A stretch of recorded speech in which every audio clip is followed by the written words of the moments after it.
Alright, here's something different from my usual. This is a musty basement boxed Citizen TV. It's one of these Juten International, probably made by Samsung or Gold Star, Lucky Gold Star from the early 80s. And these are those, well, it doesn't really have a picture on it, but it's a 12-inch black and white, 100% solid state. I should hope so. Oh yeah, Juten International. Model JBTV 1352W. And it is, or it appears to be, new in box, I guess you would say. I guess you'd say new in box. Oh, that basement must. Oh, smells like a deep dive. So, I guess this is a video of me unboxing this? I don't know how these things go. So I'm sure this has been opened up before. But we can take a look and see what this would have originally come with.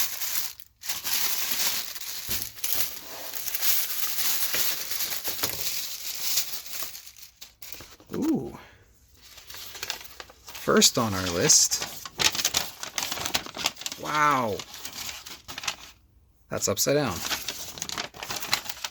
This came with the entire schematic for repair. That's absolutely insane. Because I'm expecting this to be from the early 80s, so it's surprising that anything came with a schematic, like, without having to buy a service manual. Juten International. French. English here. Juten International Factory Offices Authorized Service Center location. Ah. Ha. 7-digit phone numbers. What else we got? Newfoundland. Here we go. There's one in Winnipeg. Doesn't say what it is. It's just on Mountain Avenue. Cool. That's just more of the same. And here is your single rod antenna. And the way this would work is this would hook into that little clip in the back. And I guess it probably has like a ground, or must be some sort of balanced thing. I don't know. Like, this would go into one screw terminal, but you'd need something on the other, because this would be going into a 300 ohm screw terminal. I don't know. And these. So this, if you've never seen this before, this is a UHF loop antenna. So these two little hooks, let me pull this out.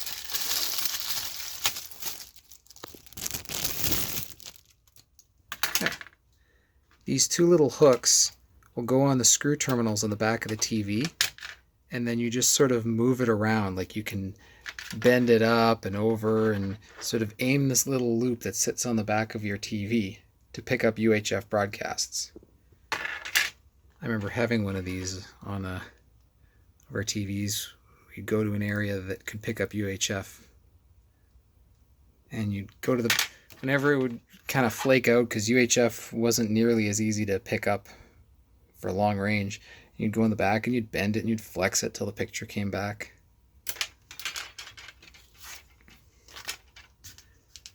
Citizen. French again. Sorry to all the French people.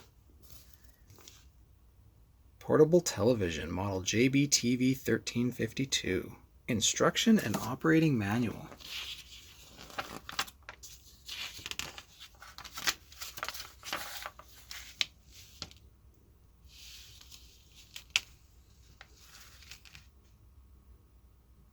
This was like the picture that they'd put in all manuals. It'd always be some old 1930s movie with some ghosting.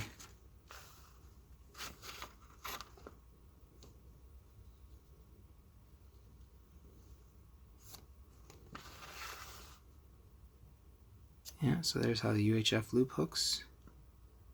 Oh, so you just hook this up to one of them.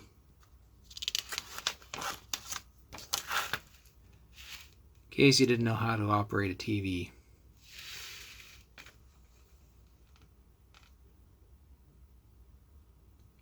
That's interesting. This is new enough to not go up to channel 83.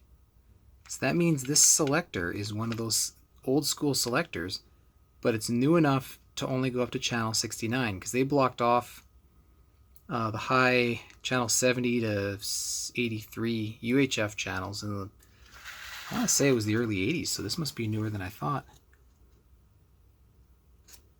All the controls on the rear of the set. More mid-century programming.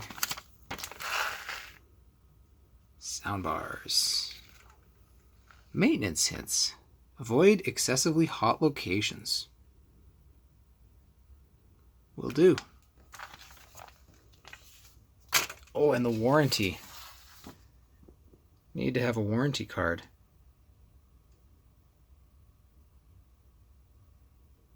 Okay, well that's cool. Now let's get on to the actual TV. Now, I'm going to need to put the camera down to grab this whole thing. So, stay tuned. The TV is out of the box. And that must. Oh, that basement must. That is a special smell. It's not a bad smell, it's just special.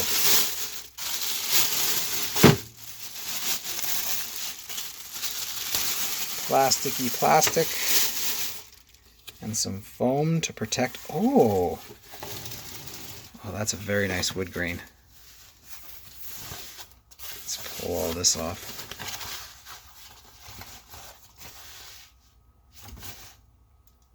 Well, this set's just adorable. Get some light on this here. It's absolutely adorable. This isn't even a real speaker. The speaker is actually on the side. This is just fake. This is to make it look like a real TV. And yeah, this UHF tuner only goes up to 69. I don't think I've ever seen one like that.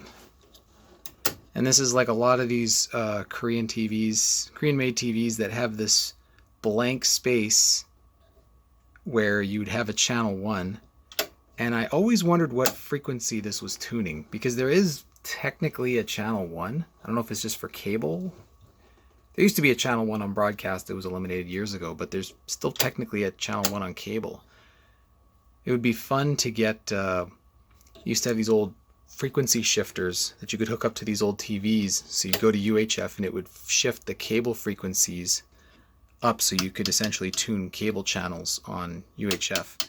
But the result of that is that it'll shift everything anywhere and you can just adjust it. So it'd be fun to inject a channel and then just play with the adjustment until it shows up on here to see if this would actually tune in a frequency. Anyway, let's flip around and look at the back. I really like this wood grain. This fake plastic wood grain. It's absolutely adorable. So here's where the VHF antenna would plug in. I don't know what these holes are. You have your UHF, VHF, so just like the manual, this would go around, plug in there, and then your UHF bar would go there. There's the back label. 1987. This was made that late. Wow. I mean, Walmart was selling little black and white sets like this in the 90s, so it's not that surprising. I just thought that this particular look would have been from a lot earlier. So this is 33 years old. It has just turned 33. On the back we've got brightness, contrast, and that's horizontal hold. Not sure where your vertical hold would be. Okay, so let's unloop you. And plug it in. I've hooked up my UHF channels to the UHF, plugged it into power. Now, moment of truth, let's see what happens. That's a good sound. High voltage comes up. We have a picture. Would you look at that? Now this camera will be kind of blanking it there, and it looks very blue on the camera, the way it handles the white balance. But I can assure you this is a nice gray.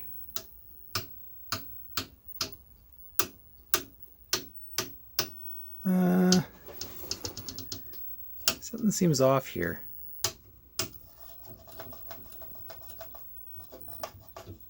Oh, there we go. So the channels were just shifted. So that's 14, 16. Oh, my 18 and 20 channels are down. I'll have to fix those. But we at least have 2. That sound?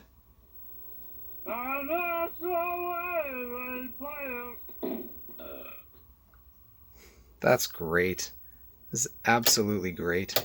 Like, normally when you find used TVs, these tuners are loose, or they're dirty. It needs cleaning. I mean, this has been sitting here so long. Listen to this. There isn't a scratchiness in this. It's perfect. That's me actually changing the channel.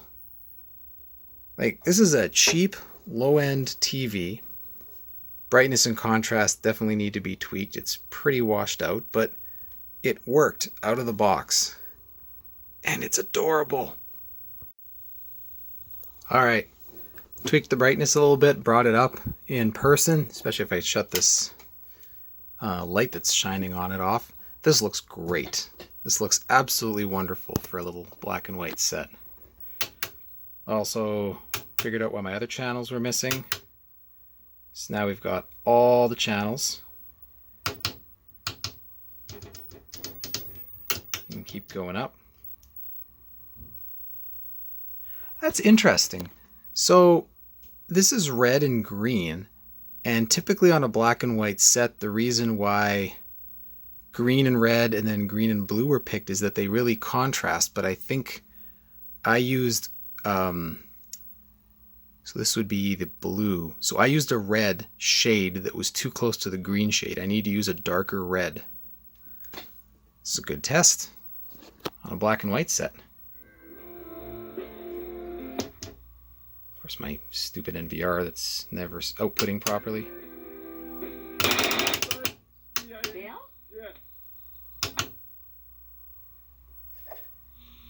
This channel's always not working. No. I've been a reporter for a major metropolitan news. Awesome. Awesome, awesome, awesome. This might show its adorable face in some future videos.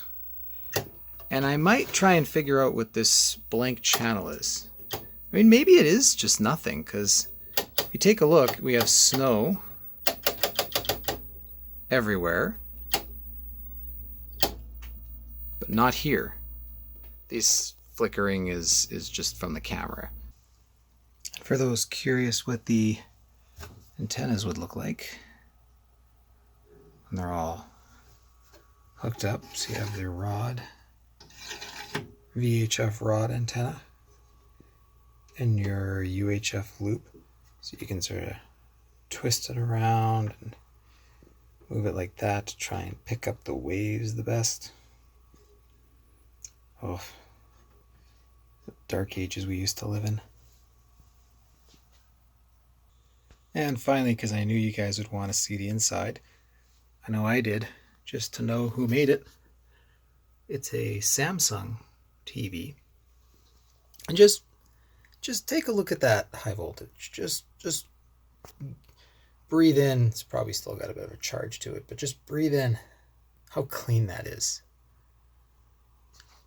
This circuit board, how clean everything in here is, and pristine. It took a total of 4 screws to open this bad boy up. I mean, yeah, it's been sitting in a box for all these years. And there's really not much to it. Daughter. He says he made no stops and had no contact with anyone, but he failed to self-isolate for 14 days afterwards. Now, at least a dozen COVID cases are linked to him. Say hello to KFC's Two Can Dine for $15 with 2 Big Crunch sandwiches, 2 pieces of original recipe.